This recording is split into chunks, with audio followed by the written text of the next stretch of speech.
Ginseng rojo koreana. Sinir sistemimiz için.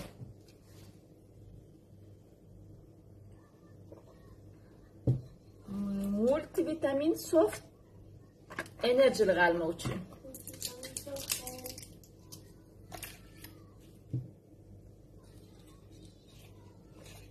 İyi de prebiyotik, probiyotik.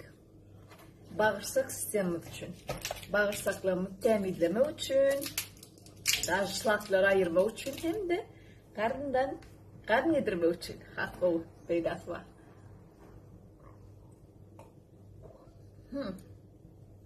Sağlığımızın kadrini bilelim, kesellemeden o. İyi de İspanya'nın deyişi yani verse bien, sentirse bien. Köpürak su içmeli.